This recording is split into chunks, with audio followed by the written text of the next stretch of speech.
d'avertis. C'est vrai que je connais deux personnes qui s'appellent Da, ma grand-mère et le poète d'avertis. On l'appelait Da aussi. Cariclan l'appelait Da, surtout Da. C'est rare un poète, très rare. On peut bien écrire des vers si on veut, mais un poète c'est rare. Je ne sais pas comment définir ça. Je dirais spontanément qu'il y a une adéquation entre ce qu'il rêve et ce qu'il vit. Et là encore, ce n'est pas assez pour être un poète, je pense. Beaucoup de gens tentent de faire cela. Il faut aussi un style, une grammaire, une vision du monde.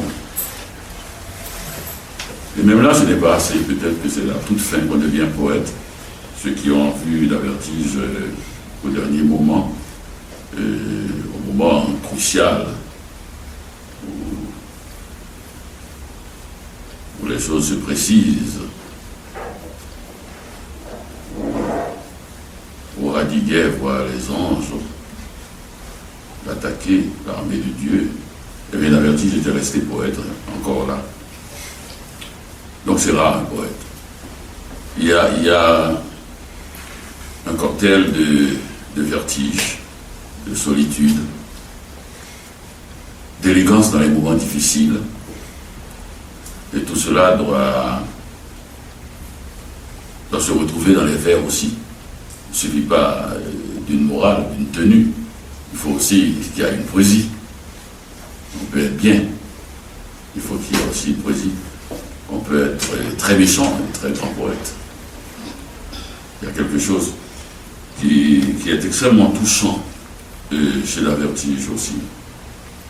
C'est cette solitude peuplée. Tout à l'heure, Rodney a évoqué ce pays des ombres. Et j'aime bien l'idée de Rodney disant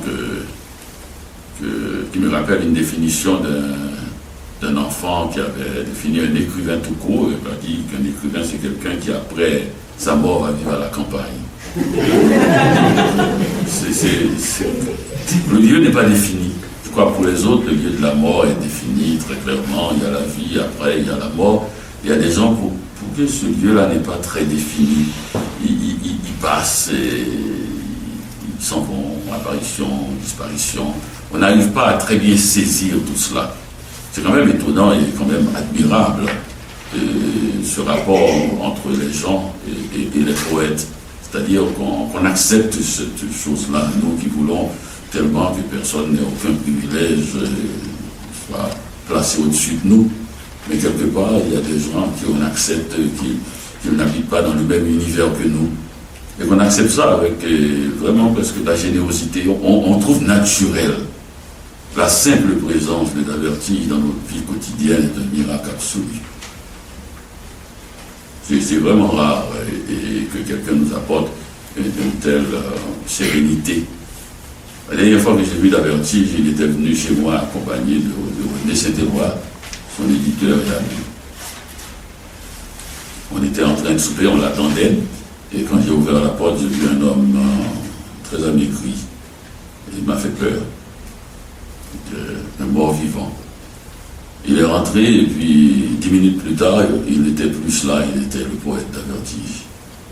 Et avec son extrême candeur, vous savez, on pense toujours que la proximité de la mort, les gens savent toujours quand ils vont mourir, même quand ils font semblant d'ignorer, on pense toujours que cette proximité-là apporte une sorte d'expérience de la vie. Et je crois que les poètes évitent l'expérience. Il y a quelque chose, une absence d'expérience chez l'avertige qui est extraordinaire. Parce que l'expérience, précisément, c'est l'accumulation d'un savoir. Le savoir où est-ce qu'on trouve, on ne le sait pas. Une sorte d'accumulation de choses qui se répètent, surtout.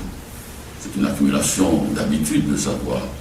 Et précisément, le poète est hors de l'habitude. Et là, brusquement, fleurit devant nous le cœur du poète. On était là, et d'Avertige, à quelques semaines ou mois de sa mort, de nous dire, et ma femme qui est infirmière voulait absolument le sauver pour quelques jours, en lui interdisant de boire. Et j'ai vite compris dans ses yeux qu'il lui manquait d'alcool. Et il a commencé à boire, et puis il a dit, mais on ne peut pas être poète sans boire. Il a voulu fumer aussi, il a fumé, boire et fumer, c'est la poésie. Enfin, c'est une idée très romantique et très presque enfantine, et qui montre que c'est un poète. Un poète, c'est quelqu'un qui imite le fait d'être poète. Et il ne le saura jamais. Alors, il avait une définition de la poésie à la fin de sa vie. On ne peut pas être poète sans boire. Ça, c'est résumé à cela. Et il y a quelque chose chez lui aussi qu'on oublie, c'est une grande... quand on y pense, et Gary Clan sera d'accord avec moi, c'est que malgré tout ce côté rêveur, d'Avertige était très solidement planté dans la réalité. Et pour le savoir, sans le voir, il suffit de le voir vivre. Parce que nous savons très bien que l'être humain est fragile. Il suffit de si peu pour qu'on tombe dans une dérive totale. On a vu des gens très bien et puis on les a revus 3 ans plus tard et c'était presque... c'était la dérive. Donc imaginez si d'Avertige n'était pas très planté dans le sol, il ne serait pas mort comme on l'a vu mourir, c'est-à-dire avec élégance, toujours avec une force, hein, parce qu'on n'était pas toujours là à côté de lui. Que faisait-il quand nous n'y étions pas? Nous, on l'a vu dans les moments de fête, sauf certains. On l'a vu quand il était avec nous, c'est bizarre à dire, mais que faisait-il quand il était tout seul et il l'a été si longtemps? Donc il doit avoir, il faut rien qu'il mange comme tout le monde.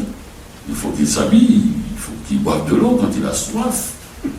Il faut quand même qu'il se réchauffe le cœur. Enfin, il était très chaud lapin.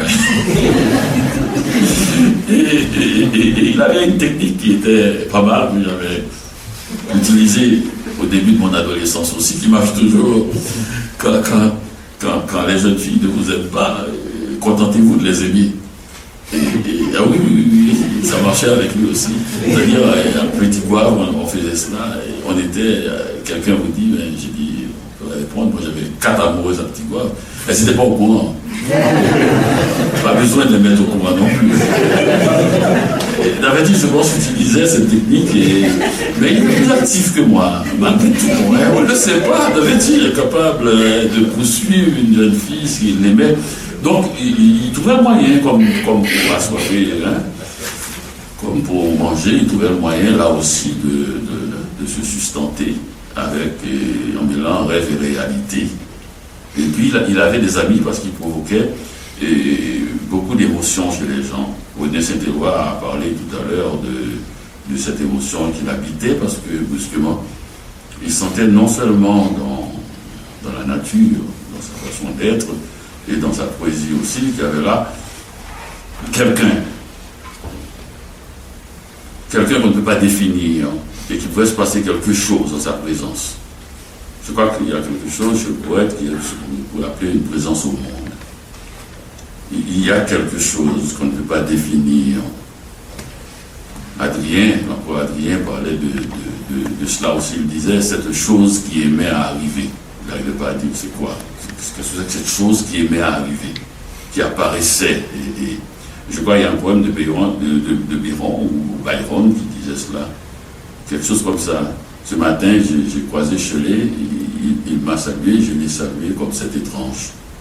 C'est-à-dire, il ne suffit pas d'une grande chose, d'une prétention à la beauté, il suffit de quelque chose qui arrive et qui n'était pas là avant.